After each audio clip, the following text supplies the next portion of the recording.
Hey everybody, welcome to my musical moment series, and today we are talking Beethoven being brilliant. 3 Bs, Beethoven being brilliant. And in the final episode of my series of videos on Beethoven, at least for the time being, I give you one more reason to think Beethoven is a genius as we wrap up the celebration of Beethoven's 250th birthday. This month I was to be presenting a Beethoven symphony along with the violin concerto here in California. So as we say, it's a shame we didn't get to do that concert, I thought I'd talk about 4 examples of when Beethoven is particularly brilliant. And if you ever wondered what it sounds like to compose, you'll find out today.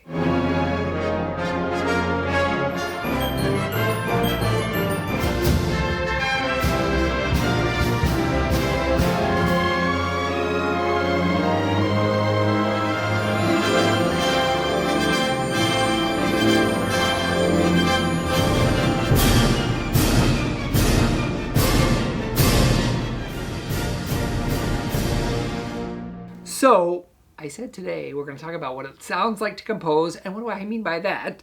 Well, you might know that Beethoven was very, very well known as an improviser.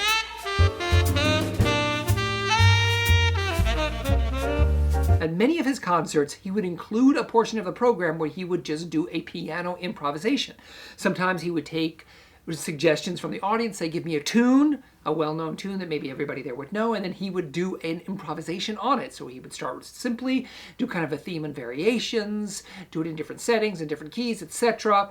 And he was very well known for doing this, and even sometimes had little competitions. You know, there were 2 pianos, kind of like Howl at the Moon Saloon, going back and forth, who could be the better improviser.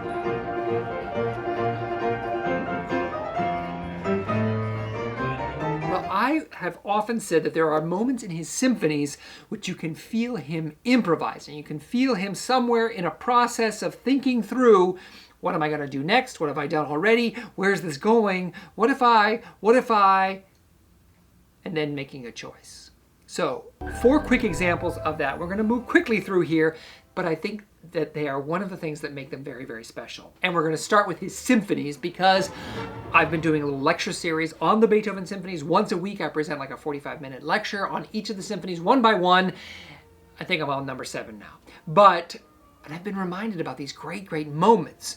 The first we're going to look at is the 4th symphony, the very, very end of the symphony. How do you wrap up this incredibly exciting finale? It's a perpetual motion finale, non-stop 16th notes, so great. There's that famous little bassoon thing. Yes, great little bassoon line there. But then if you look at the very last page, all of this activity going on, and then you get to this point where he half times the melody. Then it goes to the bassoons. And then it goes to the second violins and violas. And then... Okay, so that's the end. Yes, that's what it does. But if you listen again, I think you could actually hear Beethoven thinking, what could I do here? I could go back. I could do another development. I could do an extended coda just on this little falling figure. Then he gives it here, let's just end it.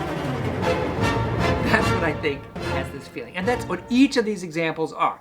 There's another example of this in the 5th symphony, the first movement. Yes, the famous 5th symphony.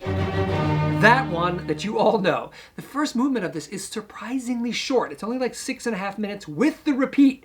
If you do it without the repeat, it's like 4.5 minutes, depending on your tempo.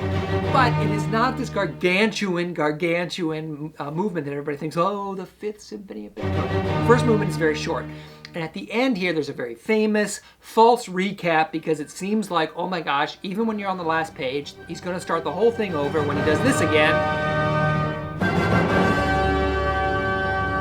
And you think, oh, that's just like the beginning, where's this going to go? But he does this. And then he repeats it.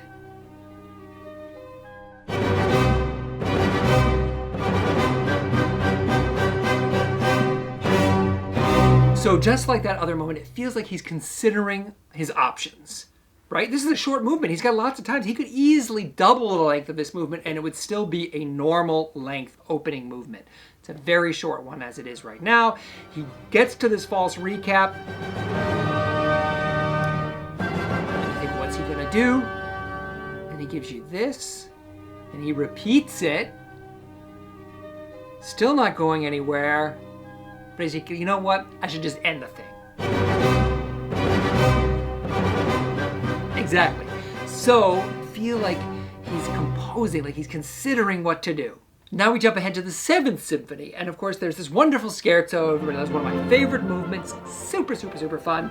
And he's unusual because he's breaking the rules here. Instead of just scherzo, trio, scherzo, he adds a second trio and scherzo. He had done this once before. So this wasn't the first time that he had a 5-part scherzo instead of the traditional 3-part scherzo. Here, a 5-part scherzo. But once he gets to the end of the 5th part, he does this.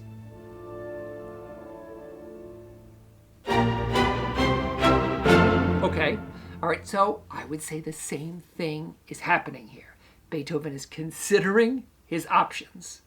So he's done scherzo, trio, scherzo, trio, scherzo. 5-part, already unusual because he repeated the trio and the scherzo a second time. And here he thinks, what if I did the trio and scherzo again and had a 7-part scherzo? He considers it, then minor. And he's like, you know what? I should end it. And in this case, most effectively, if you just go right into the next movement, no stops, barrel through. Because essentially, I think Beethoven is deciding we should just get to the finale. This is a big symphony. We've already had a big first movement, big second movement, done a 5-part scherzo. So what if you play this and you finish this movement and you go right on to the finale? And then you have this effect. You finish the next scherzo, you have this chord, now in minor, thinking, no. And so tight and so exciting, we just drive them all together like that. So for our final example, we go to the 8th Symphony. This example is a little bit different because it's not him considering alternatives. Instead here, he commits and he does something really, really courageous. And just like, I'm just gonna do it. Nobody's gonna care. It's gonna be awesome. And by the way, I should say that if you want to listen to an underappreciated Beethoven symphony, the one to probably start with is the 8th Symphony. It's so fantastic and so great and so grand and doesn't have a slow movement. It is just charming to the end and has this incredible finale that sounds like this. So great. All right, so listen to that, enjoy. It's a great symphony. You're welcome for that recommendation. Now, when he gets to this finale, though, he starts playing around it. He gets to a very Beethovenian moment where he's like, look what I can do, and he's showing off, I'm in F major. No, I'm going to start playing around with different key relationships. And for a moment, he finds himself in F sharp minor. Exactly. So now, when we get back to the end of the symphony, he needs to be back in F major. We're almost there, and he's in F sharp minor. That's pretty far away from where you want to be. He's in essentially the Neapolitan, which is what he sets up in this moment. So now we're going along in F sharp minor. Beethoven doesn't bother to work himself out of F sharp minor. Instead, he just takes a hammer and pounds it down into F major, right here.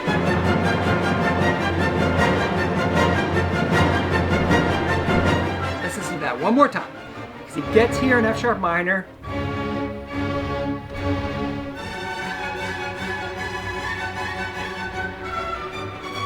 Repeats this. Then he brings in the brass. And just beats it. Just like pounding it down into F sharp minor. He's like, well, I've been a little bit too high. I've been F sharp minor, but he's like, nope.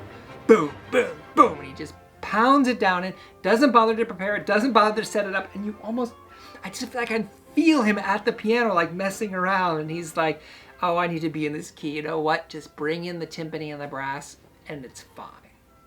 So there you have it, my 4 favorite moments of Beethoven being brilliant when you can really feel like he's composing. So if you've made it this far, click like on this video and subscribe if you haven't. But most importantly, tell me what your favorite moments are in the Beethoven symphonies, maybe in the piano sonatas, etc. I want to hear what you think. Everybody has a favorite moment. And If you want to check out a symphony you don't already know, listen to the 8th Symphony. And we'll take a little break from Beethoven after this and move on, because there's lots of other things I want to talk about in the coming weeks. But it has been fun. Tell me your favorite moments of Beethoven, and I will see you next week.